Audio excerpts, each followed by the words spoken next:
கடந்த ஆகஸ்ட் 1ஆம் தேதி முதல் இன்றைக்கு 13ஆம் தேதி வரை கடந்த 13 நாட்களாக மண்டலம் 5 மற்றும் மண்டலம் 6க்குட்பட்ட தூய்மை பணியாளர்கள் ரிப்பன் வளாகத்தில் தொடர்ந்து ஆர்ப்பாட்டம் நடத்தி வரார்கள்.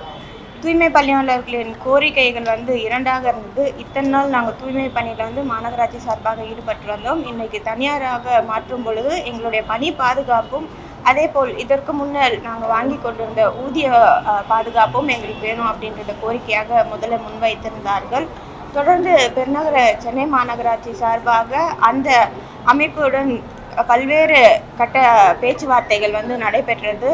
மாண்புமிகு துறையின் அமைச்சர் அண்ணன் KN நேரு அவர்களும், மாவட்ட அமைச்சராக இருக்கக்கூடிய மாண்புமிகு இந்து சமய அறநிலைத்துறை அமைச்சர் அண்ணன் PK சேகர்பாபு அவர்களும், இங்கே இருக்கக்கூடிய பெருநகர சென்னை மாநகராட்சி ஆணையர் அவர்களும், இணை ஆணையர் சுகாதாரம் அவர்களும் உடனிருந்து அவர்கள் தரப்பிலிருந்து 5 பிரதிநிதிகளும் மற்றும் தூய்மை பணியாளர்களும் உட்பட்டு நம்முடைய வளாகத்திலே பல்வேறு கட்ட பேச்சுவார்த்தைகள் நடைபெற்றது. ஒவ்வொரு முறையும் அவர்கள் கோரிக்கைகள் ஒவ்வொரு விதத்தில் இருந்தது.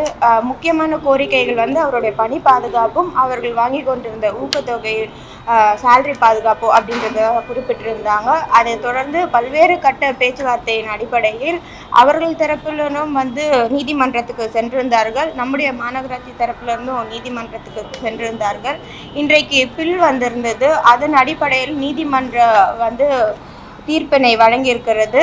மாநகராட்சி போராட்டம் நடக்கக்கூடிய இடம் இல்லை அப்படின்றத அவர்கள் தெரிவித்திருக்கிறார்கள். இங்கிருந்து உடனடியாக அவர்களை அப்புறப்படுத்துமாறு நீதிமன்றத்தில் நம்மளுக்கு தீர்ப்பு வழங்கப்பட்டிருக்கிறது.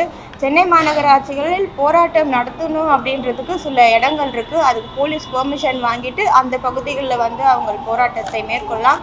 ஆனால் ரிப்பன் வளாகம் அப்படின்றது போராட்டம் நடத்தக்கூடிய இடம் இல்லை அப்படின்ற வகையில் தீர்ப்பு இன்றைக்கு வழங்கப்பட்டிருக்கிறது. அதே அடிப்படையில் இங்கே இருக்கக்கூடிய தூய்மை பணியாளர்கள் இங்கிருந்து அவர்கள் கடந்து செல்லுமாறு கேட்டுக்கொள்கிறோம். அதன் தொடர்ச்சியாக நம்முடைய நீதிமன்றத்தில் வரக்கூடிய 31ஆம் தேதி வரை மாநகராட்சிக்கு உட்பட்ட இதற்கு முன்னாடி இருந்த தூய்மை பணியாளர்கள் வரக்கூடிய நாட்களில் தனியார் நிறுவனமுடன் இணைந்து 31ஆம் தேதி வரை கால அவகாசம் விடுத்திருக்கிறார்கள். 31ஆம் தேதிக்குள் அவர்கள் மீண்டும் பணியில் திரும்புமாறு கேட்டுக்கொள்கிறோம். என்றுமே சென்னை மாநகராட்சி அவர்களுக்கு திறந்திருக்கும் அப்படின்றதனை தெரிவித்திருக்கிறோம். இன்றைக்கும் நீதிமன்றத்தில் தீர்ப்பு வந்த பிறகும் மாண்புமிகு துறையின் அமைச்சர் அண்ணன் KN நேரு அவர்களும், மாண்புமிகு அமைச்சர் அண்ணன் PK சேகர்பாபு அவர்களும், மாநகராட்சி ஆணையர் அவர்களும், இணை ஆணையர் அவர்களும், நானும் துணை ஆணையர் அவர்களும் ஒருங்கிணைந்து அவர்களுடன் இணைந்து பேச்சுவார்த்தைக்கு அழைத்தோம்.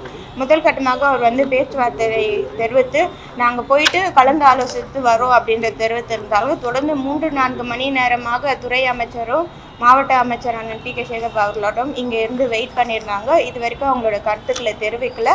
இன்றைக்கு நீதிமன்றத்தில் வழங்கக்கூடிய தீர்ப்பின் அடிப்படையில் அவர்கள் பணியாளர்கள் மாநகராட்சியோடு ஒத்துழைக்குமாறு கேட்டுக்கொள்கிறோம். தூய்மை பணியாளர்களுக்கு என்றுமே மாநகராட்சியின் பணி பாதுகாப்பு இருக்கும் அப்படின்றது மாநகராட்சி சார்பாக தெரிவித்துக் கொள்கிறோம். டயா பூஸ்டர் சுகருடைய ரிமோட் கண்ட்ரோல் இனி உங்க கையில. அனைத்து மருந்து கடைகளிலும் கிடைக்கும். செய்திகளை உடனுக்குடன் தெரிந்து கொள்ள கீழ்கண்ட கேபிள் மற்றும் DTH நெட்வொர்க்குகளில் எம்நாடு செய்தி தொலைக்காட்சியை காணுங்கள். பாதகம் செய்பவரை கண்டால் நாம் பயம் கொள்ளலாகாது பாப்பா. மோதி மிதித்து விடு பாப்பா, அவர் முகத்தில் உமிழ்ந்து விடு பாப்பா. அண்மை செய்திகளை உடனுக்குடன் தெரிந்து கொள்ள இணைந்திருங்கள் எம்நாடு தொலைக்காட்சியுடன்.